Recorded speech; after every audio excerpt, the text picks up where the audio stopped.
Stampers, it's Nancy from StampandShout.com. Good morning and welcome.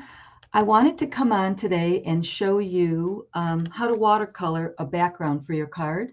This was the card I posted yesterday. I did a fast to fancy card, and this was the fancy version. And on both cards, I did watercolor the background.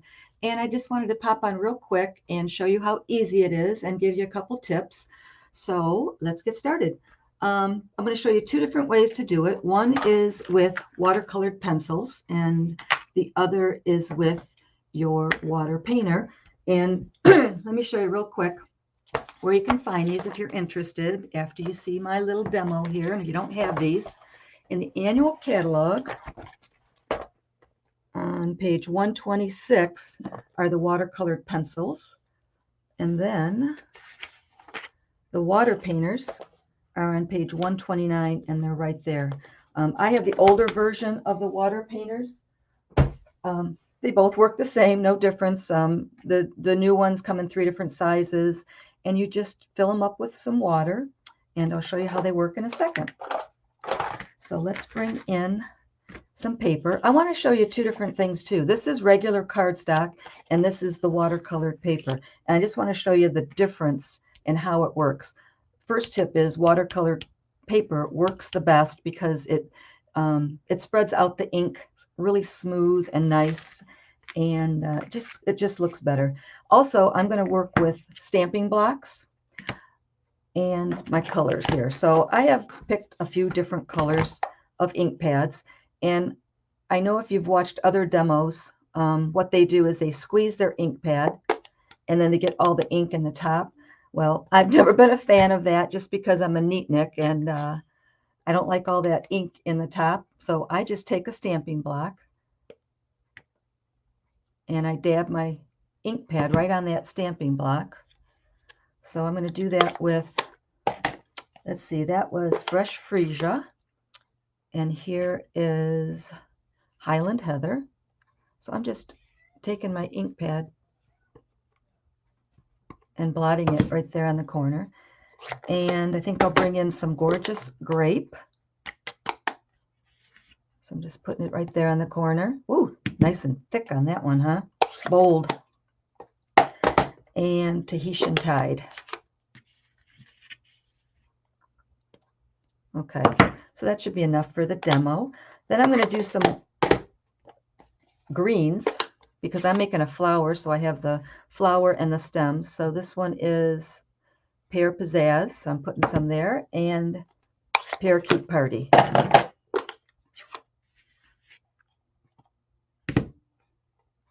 Okay, so now this is just regular cardstock. Let's see, how do I want to do this? And then this is the watercolored paper. So if I take my little water painter and I give it a squeeze and get some water right here on my, like a painter's palette, you know. So I'm just getting some water on there, and then I'm going to put it on the regular cardstock. And every time I change colors, I kind of dab it, clean the brush off a little bit.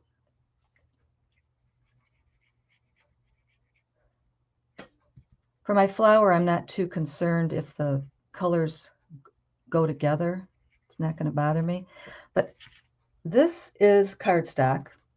I'm not going to spend a lot of time on that because you're definitely going to want to do it on the watercolored paper. So again, I'm just going to take some of that Tahitian Tide, and it just comes out so much smoother, just really pretty. So for my card, I knew I was going to be stamping a hydrangea stamp over this. So I kind of just blurred all my colors together.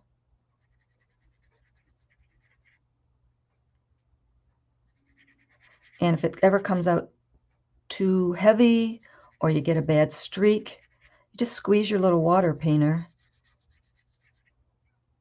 and just dilute it a little bit, and it just lightens it up. You can go back and add more. If I want to add some purple in here, darken it up, I can do that.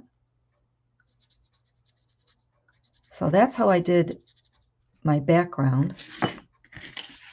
But again, I'm going to show you how the the difference for the watercolored pencils too. I'm just going to bring my little pad in here. Now I'm going to clean this off because I'm going to go into the greens. And I'm going to bring in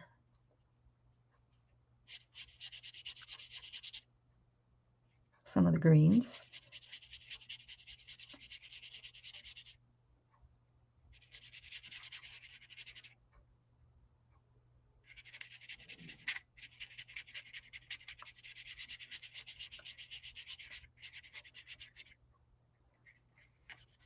And when you do this, your paper will bounce up a little bit because of that wetness. But I'm going to show you what to do in that case. Once it dries, it'll be fine. Okay, so that's using the ink and the water painter brush. So what I did after that, you can go like this, just blot it a little bit with a paper towel, and you can also dry it with your heat gun. And all you got to, this will eventually flatten down once it dries all the way. And then when you use it on your card, you're just going to glue it down. Make sure it's glued down well, and it won't pop up. It'll be fine. And once it's dry, you can go ahead and bring in any stamp and stamp right on it, which we can do that in a second just for demonstration. But now I want to show you the watercolored pencils. So again, here are my watercolored pencils. I took them out of the box and I cut that down so I know what colors are in here and all that good stuff. And it's just in a little, I guess it's a DVD case. But I pulled out some purples and some pinks and greens for my demo. And so what you would do for this, so this is my regular paper. This is where you're going to notice it more so that it does work better on the watercolored paper.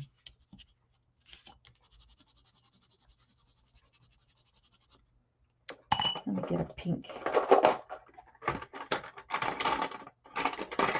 What is this one? Flirty Flamingo. Let's do that too. Okay, so then what you would do is you'd bring in your watercolor, your painter brush, and I'm squeezing it, letting some water come out. Okay, and it turns out okay. It's not bad. And again, I would blot that so it dries, but I like it on this watercolored paper. So let me show you that real quick.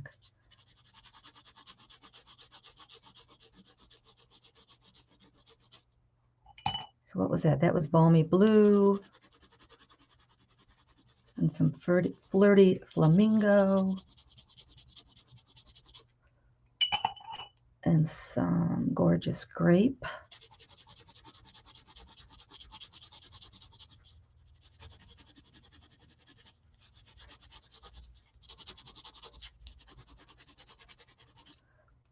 And then a couple of greens. What do I have here? Granny Apple Green.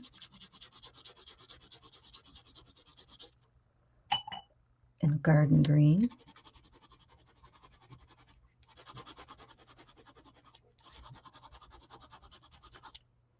I'll put a little more of the... So just whatever you think.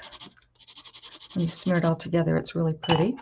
Okay, so now I'm going to bring in my paintbrush,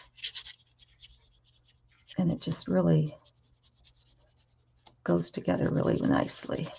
I'm going to clean it off before I go down into the greens. So you can go all the way to the edge. And if you have a dark piece of, dark coloring in there, you can just add a little bit more water, or if the streaks don't look good. So it's really, really simple. So I clean my brush off.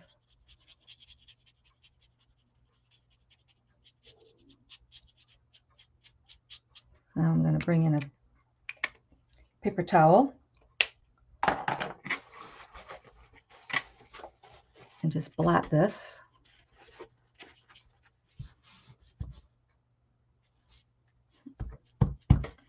And if you want, you can go back in And I'll show you. We can do it a little bit, do a little bit more.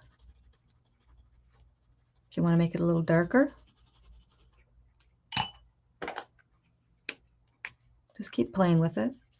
Oh, this had some green on it. Just want to make sure you clean your brush off if you're going into a totally different color.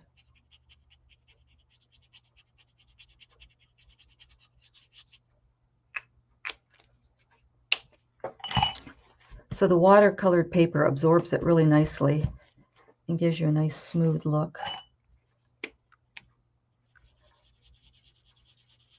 And you're going to stamp over this.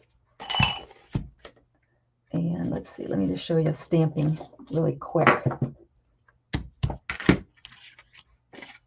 This one's pretty dry. We'll do it on there. So again, the cardstock isn't bad. You know, you can watercolor on it. It's a little bit thinner, so if you get too much water on it, you're going to deteriorate your paper a little bit. So you got to be a little careful. That's on the regular cardstock. But the watercolored paper really works well. So let me just ink up this hydrangea flower.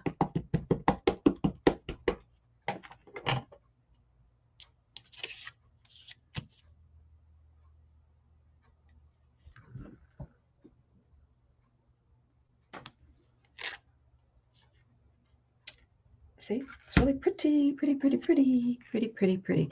So on my fast card, I just watercolored the background and stamped my hydrangea. And then on this one, I watercolored the background and I stamped the hydrangea on another piece of scrap paper that I watercolored. And then I cut them out with the dies that are with the set. And then I added a bow and I made the sentiment pop up with the little oval punches.